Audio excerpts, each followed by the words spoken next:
दोस्तों, इस अध्याय में लेखक ने हमें प्रार्थना करने की कुछ टेक्निक्स के बारे में बताया है, जिन्हें हम अपने लिए और दूसरों की मदद के लिए भी इस्तेमाल कर सकते हैं।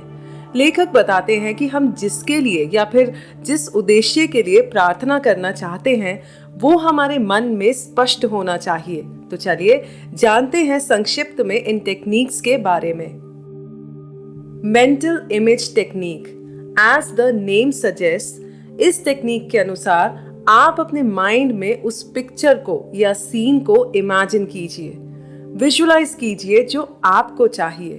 विजुलाइजेशन करते वक्त आपको उस पिक्चर या उस सीन को इतना जीवंत देखना है जैसे वो साक्षात आपके साथ घट रहा हो। जब आप इस तरह से एक मेंटल इमेज को विजुलाइज करते हैं तो ये आपके माइंड में एक इम्प्रेशन छोड़ देता है, और जब आप पूरे विश्वास के साथ इसे हर रोज करते हैं तो कुछ समय बाद जो भी आप विजुलाइज करते हैं वो आपके जीवन में मैनिफेस्ट हो जाता है, यानी आपकी इच्छा पूरी हो जाती है। उदाहरण के तौर पर, अगर आप एक बिजनेसमैन हैं और आप चाहते हैं कि आप अपने बिजनेस में खूब तरक्की करें, तो आप इस टेक्निक के माध्यम से ऐसा कर सकते हैं। इसके लिए आप हर रोज दिन में 2 बार बस 10 मिनट निकालिए। आंखें बंद करके शांत मन से आप एक जगह पर बैठ जाइए। फिर आप अपने माइंड में एक पिक्चर विजुअलाइज कीजिए। इस पिक्चर या सीन में आप अपने आप को देखें कि आप बहुत खुश हैं। आप देखें कि आपको एक हॉल में बेस्ट बिजनेसमैन का अवार्ड मिल रहा है। जिस हॉल में आप खड़े हैं वो पूरा हॉल तालियों की गड़गड़ाहट से गूंज रहा है। उस गूंज को सुने। देखें कि आप बहुत सक्सेसफुल हैं और आपको बिजनेस के नए कॉन्ट्रैक्ट्स मिल रहे हैं। आप बहुत खुश हैं और आपके सभी एम्प्लॉइज भी। Sleeping technique. दोस्तों, अब तक आपको सबकॉन्शियस माइंड की ताकत का अंदाजा तो हो ही गया होगा कि वो कितना पावरफुल है, और लेखक द्वारा बताई गई टेक्निक्स के थ्रू हम अपने सबकॉन्शियस माइंड की मदद से अपने जीवन में खुशहाली ला सकते हैं। हमारा सबकॉन्शियस माइंड सोने से पहले और जागने के बाद कुछ मिनटों तक एक्टिव और रिसेप्टिव होता है। अगर आप अपनी किसी बुरी आदत से छुटकारा पाना चाहते हैं तो आप इस टेक्निक का इस्तेमाल कर सकते हैं। इस टेक्निक को सोने से पहले करना चाहिए, जब हम एक ड्राउजी स्टेट में पहुंच जाते हैं या जब हमें नींद आने ही वाली होती है। इस टेक्निक में अपने आप को धीरे धीरे लोरी सुनानी है और कहना है, मैं इस आदत से पूरी तरह आज़ाद हूँ। आप जिस भी आदत से छुटकारा पाना चाहते हैं, आप उस आदत का नाम लीजिए, जैसे स्मोकिंग, बिंज ईटिंग इत्यादि। जब आप इस टेक्निक को हर रोज विश्वास के साथ 5 से 10 मिनट तक सुबह और रात को सोने से पहले करेंगे तो आप एक इमोशनल इम्पैक्ट क्रिएट करेंगे, और फिर जब भी आपके अंदर उस चीज को करने की इच्छा उत्पन्न होगी तो आप इस ऊपर दिए गए फॉर्मूले को खुद के लिए जोर से दोहराएं।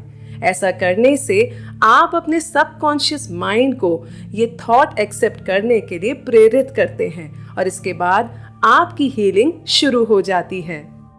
The Bible technique. बाइबल में लिखा है कि जिन भी चीजों की तुम में इच्छा हो, जब तुम प्रार्थना करते हो तो यकीन करो कि वे तुम्हें मिल गई है और तुम उन्हें पा लोगे। ये टेक्निक भी बाइबल से इंस्पायर्ड है। यहाँ पर लेखक ने हमें ये सुझाव दिया है कि हमें ये स्वीकार कर लेना है, ये मान लेना है और विश्वास करना है कि हम जो कुछ भी चाहते हैं वो हम हासिल कर चुके हैं, और फिर भविष्य में वो चीज हमें अपने आप मिल जाएगी। ध्यान रखिए, यहाँ पर आपका विश्वास बहुत ज्यादा मायने रखता है। दी थैंक यू टेक्निक। लेखक द्वारा बताई गई ये टेक्निक बहुत ही सरल और प्रभावशाली है। ऐसा कहा जाता है कि जब भी हम ईश्वर से कुछ मांगे तो हमें उनका शुक्रगुजार होना चाहिए और मन में एक खुशी का भाव होना चाहिए। ये टेक्निक कॉस्मिक लॉ, एक्शन और रिएक्शन पर बेस्ड है। जितना हम ईश्वर के शुक्रगुजार होंगे उतनी ही उनकी कृपा हमारे ऊपर बनी रहेगी। Affirmation method. इस टेक्निक में आप पॉजिटिव एफर्मेशन के साथ प्रार्थना को रिपीट करते हैं।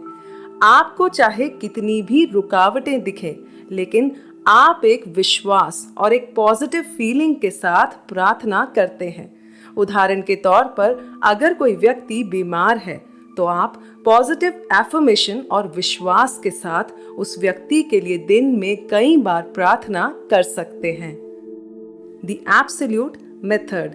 इस टेक्निक से आप दूसरों के लिए प्रार्थना कर सकते हैं। उदाहरण के तौर पर अगर कोई व्यक्ति दुखी है या बीमार है तो पहले आप उस व्यक्ति का नाम लें, फिर आप ईश्वर के गुणों और विशेषताओं का मनन करें, जैसे ईश्वर अनंत है, असीम प्रेम है, परम शांति है।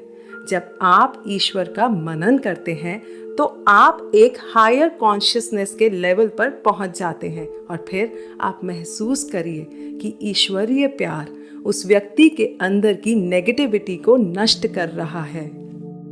दोस्तों, ये थी लेखक द्वारा बताई गई प्रार्थना करने की कुछ टेक्निक्स।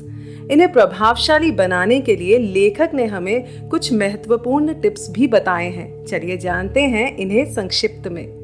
दोस्तों, लेखक हमें बताते हैं कि अगर हम इन टेक्निक्स को दिन में 2 बार 5 से 10 मिनट तक शांत दिमाग से एक विश्वास के साथ, खुशी के साथ और बिना किसी शंका के करते हैं तो ये टेक्निक्स हमें अच्छे परिणाम देती है।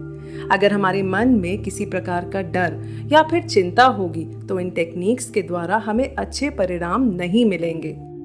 ध्यान देने वाली बात यह है कि आज हम जिस भी स्थिति में हैं वो हमारी पुरानी सोच का परिणाम है और जब हम अपनी सोच के तरीके को बदल देते हैं तो उसके परिणाम भी बदल जाते हैं।